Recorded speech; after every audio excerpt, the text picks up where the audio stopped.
Shalom, this is Ayelet with the word in Hebrew.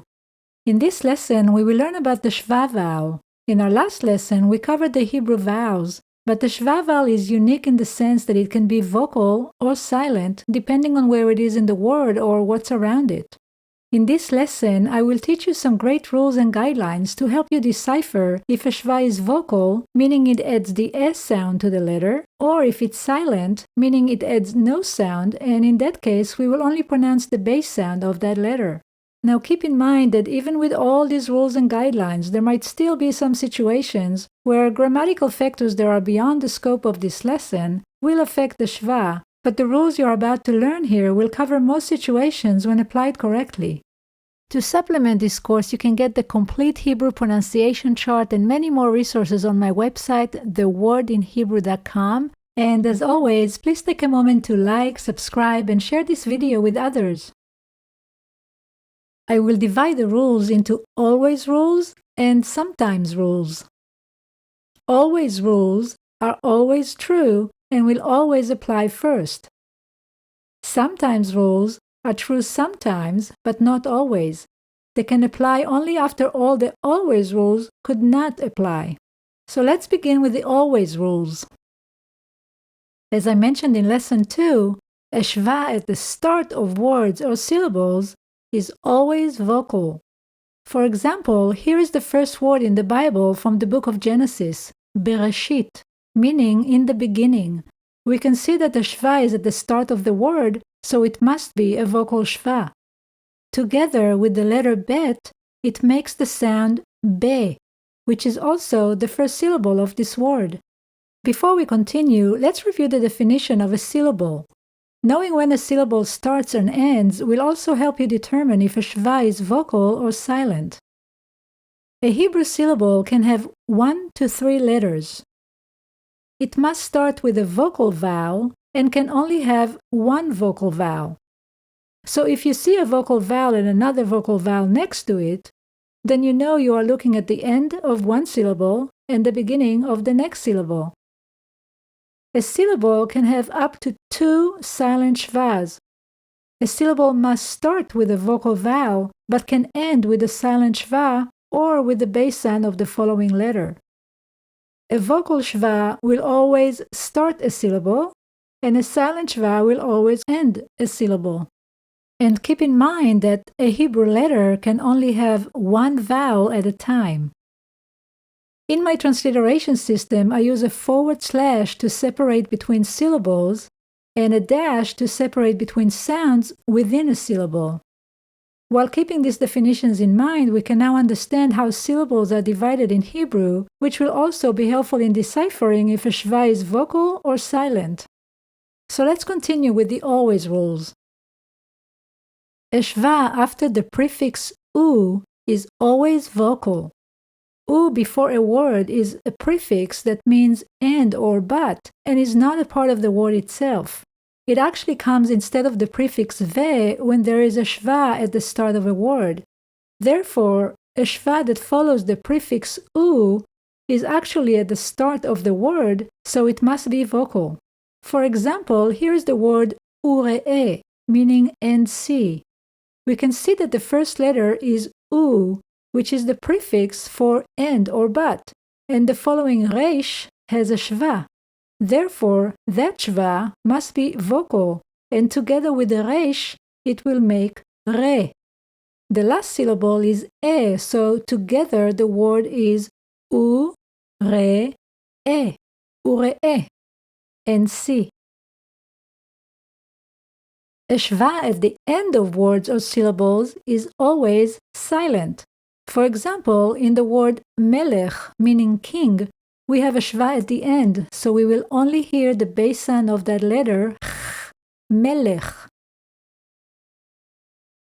A SHVA under a letter with a Dagesh that is not at the end of a word is always vocal. A Dagesh is a dot inside a letter that brings the attention to that letter. For example, here is the word lamedeni, meaning teach me. There is a Dagesh inside the mem plus a SHVA vowel under the mem. Therefore, that SHVA is vocal, and the mem will make me, la, me, lamedeni. A shva on the first of two identical letters is always vocal. For example, let's look at the word hineni, for here I am. We have two of the same letter nun, and there is a shva on the first nun on the right. So that shva must be vocal, giving that nun the sound ne, and the word is pronounced hineni.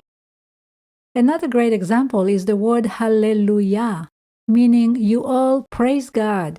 We have two lameds with a shva on the first lamed on the right. Therefore, that shva is vocal, and we get the sound le.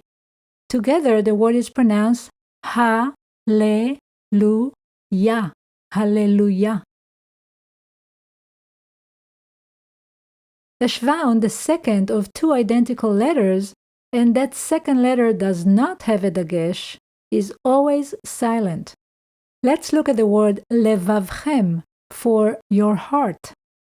We have two of the letter vet, one after the other, and the second vet on the left has a shva. So that shva will be silent, and together with the vet, it will end the syllable with the sound v. We also have a shva on the lamed at the start of the word, so that shva must be vocal. Together, this word is pronounced le-vav-chem, levavchem. The following group of always rules will apply only when the shva is not on the first letter of the word or immediately after the prefix u. When we have two consecutive shvas in the middle of the word, meaning it's not on the first or last letter of the word, the first shva on the right is always silent, and the second on the left is always vocal. In the word nafshecha, meaning your breath or your soul, we see two consecutive shvas, so the first on the right is silent, and the second on the left is vocal. We pronounce this word naf-she-cha, nafshecha. When we have two consecutive shvas at the end of a word, both are silent. For example, in the word yalat, meaning you gave birth, we see two consecutive shvas on the last two letters of the word, so both shvas will be silent and are combined with the vocal vowel before them, making this a three-letter syllable. Therefore, the word is pronounced ya-lad, yalat.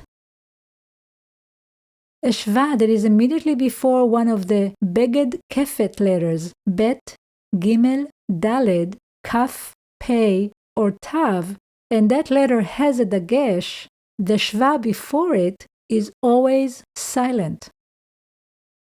In this word, we have a shva on the nun immediately before a tav with a dagesh. Therefore, that shva must be silent and it closes the syllable. The word is pronounced mish-an-ti, mish-anti, and means my support. A shva before one of the guttural letters, aleph, hey, chet, or ayin, that is not in the beginning of the word, is always silent. Here's the word for table, shulchan. The shva under the lamed is silent because it is immediately before a chet. Another example is the word yir'u, they will see. The shva on the reish is silent because it is immediately before an aleph and is not at the start of the word. The last always rule is that when a shva is before any Khataf vowel, it is silent, because it's like having two consecutive shvas. Let's look at the word malachei, for angels of or messengers of. We see a Khataf vowel under the aleph. Therefore, the shva before it must be silent and closes the syllable. The word is pronounced mal-a-chei, malachei. Now that we covered all the always rules, we can move on to the sometimes rules. Sometimes rules are true sometimes, but not always. That is because there could be some other grammatical rules that will affect the pronunciation of the shva, and in order to know them, you will need to dive deeper into Hebrew grammar, which is not the purpose of this basic course. So when a shva does not fit with any of the always rules, we can then check it against the following sometimes rules. And remember to never apply a sometimes rule before an always rule. The Hebrew vowels can be divided into two groups, big vowels and small vowels. When a shva does not fit with any always rules, we need to look at the vowel before it. These are all the big vowels, and these are all the small vowels. You can see that there is a kamatz vowel under both columns of big and small vowels.